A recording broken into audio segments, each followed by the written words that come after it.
Hey guys, so welcome. We're going to do a really cool demo today for you, and it's going to be these beautiful potato gnocchis. And to think about gnocchis, they should feel texture-wise very light and fluffy. And they also, talk about them as like being like pillows.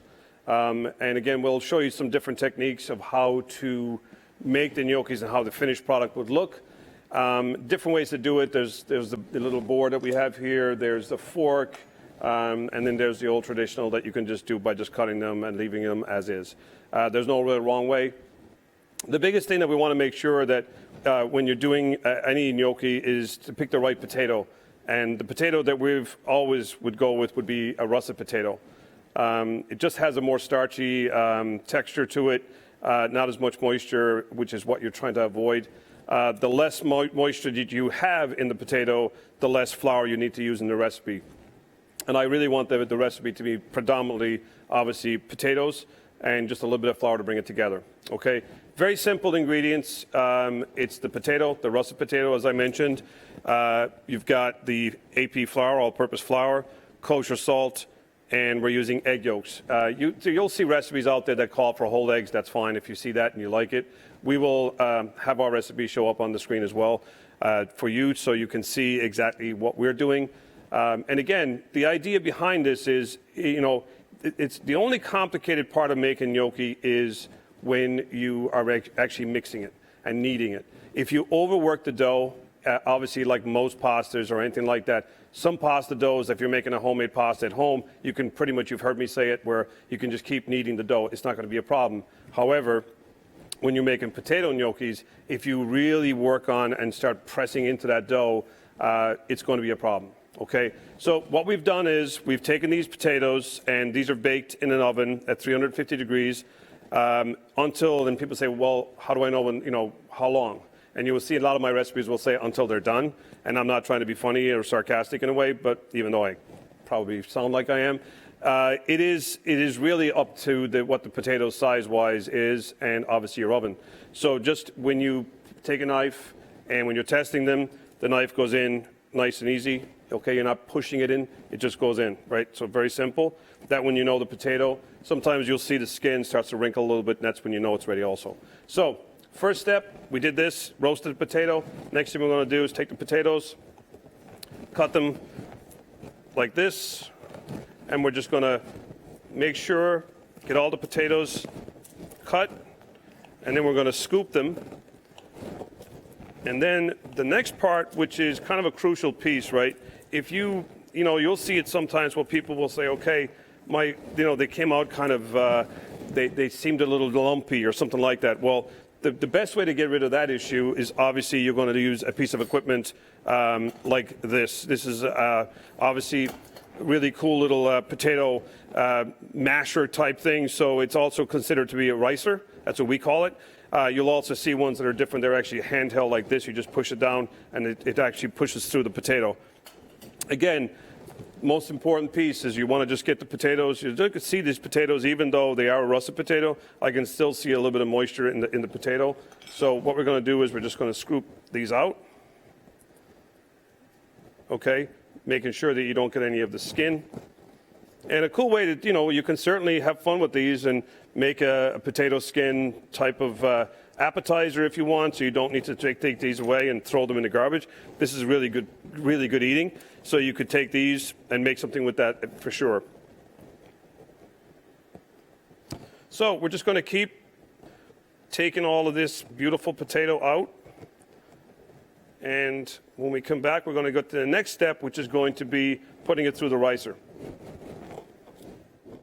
All right, so we've got our potatoes all put through the ricer. And I'm sure if you look really closely on this shot here, you'll probably see there's a little glisten here, which means obviously there's some moisture and as what we would call a waxier potato.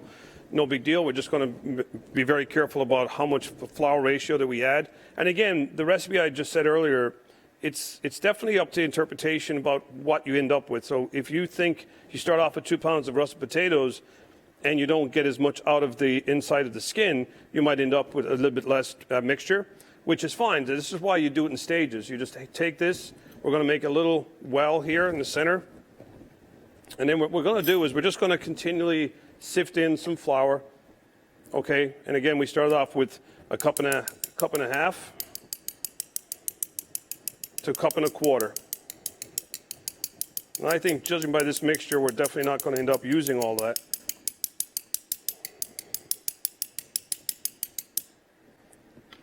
And then what we're going to do is we're going to just take these egg yolks. We're going to put those right in the center. Just like that.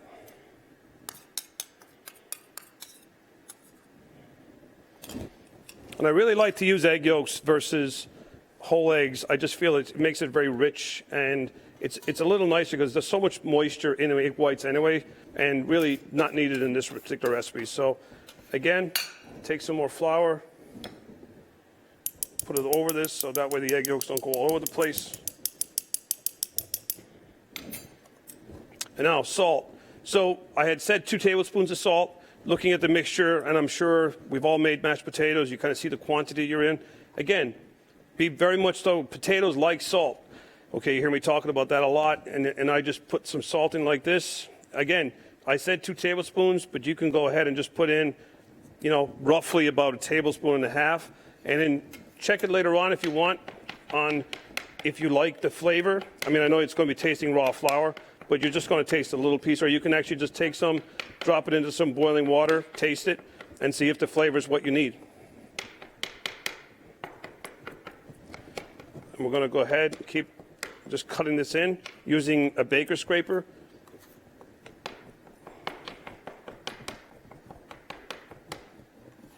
We're definitely going to need more flour, so we're going to go.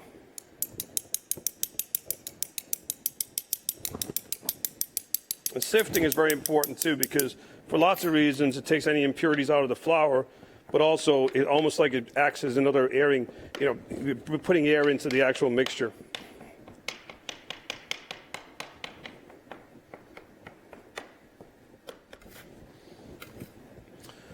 All right, so here we go. So dough's starting to come together nicely.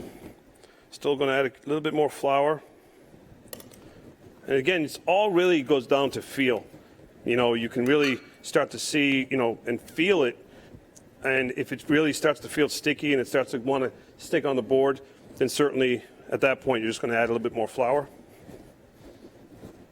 And again, I'm not pushing really down like I would if this was a bread dough, or like we call it knocking it back, where you're just really pushing down with the palm of your hand. I'm really just being very gentle with this dough, because my whole thought behind it the whole time is that the more I really push down on this and overwork it, the experience that I'm going to have at the end of my guest experience is going to be their first experience of having gnocchi is not going to be a good one. So we want to make sure that we really keep, very easily working the dough. It's starting to come together nice. I can feel it in my hands now. It's definitely very close to where I want it to be. Still needs a little bit more. And a great thing about this as well is that you can take this, and when you make them, great way to do it, like you got leftover potatoes, you baked off a bunch, you've got some extras, or you're just going to make gnocchis from scratch the way you should, and you're saying to yourself, okay, well, I'm going to go figure out how much potato, and when you make the mixture, you can go ahead now, when you make the gnocchis, as we will in a minute, you can freeze it. Put Ziploc bags, freeze it, put a date on it, and then it's a great meal to, something to pick out real quick. Kids love it. And I'll show you some, we're going to do a little, spring vegetable sauce to go with this one, and some really beautiful spring vegetables, which, that's going to be a healthy, kind of a nice way to have a quick meal for the kids. And if you want to have your kids eat vegetables, great way to start is putting gnocchi with them. And that's what you end up with. Very nice dough. And the next thing we're going to do now is we're going to go ahead, we're going to divide this dough. And I can still see it's a little wet, so I'm going to work it a little bit more. So when you cut it with the knife, it had a lot of resistance on the blade, so definitely wants to, needs a little bit more flour. Because if you make them too, if they're too sticky, it's almost impossible to work with them and get them the shape you want.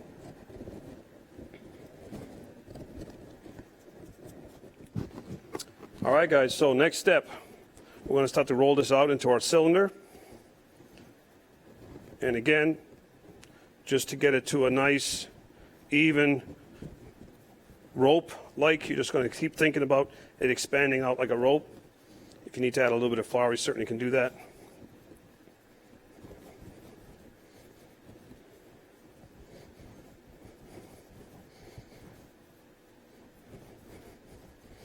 And I like working on a marbled surface. For me personally, I just like it because it stays cold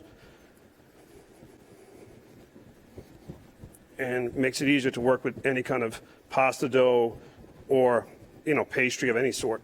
So if you can pick one up like this, they're really great to have in your kitchen. You obviously don't need one this size. Just get a little smaller.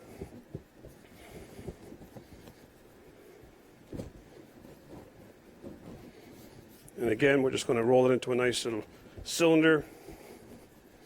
And the next thing is going to be the cool part. We're going to get to actually work on how you're going to make the gnocchis look at the end and what shapes you want to get to. And then we'll show you the traditional one that you'll normally see in most restaurants, how they do it. And then we'll show you kind of a way that you'll see a lot of restaurants do it also, because they don't want to spend that time where it's like this long process.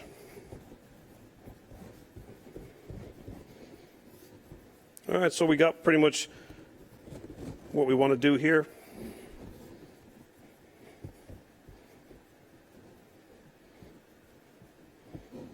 Next step is we're going to take a few of these things here. So you see I've got a fork. I've got the little wooden piece with the ridges on it. I think you can buy this thing on Amazon for like $7, $8. It's not expensive. Nice little thing to have if you want to do it like more of a traditional look. And I'm going to use the dough scraper that I always carry with me. So again, you'll see a lot of places they will just cut it like this, and they'll get these little pillow shapes just like that. There's nothing wrong. Just do that.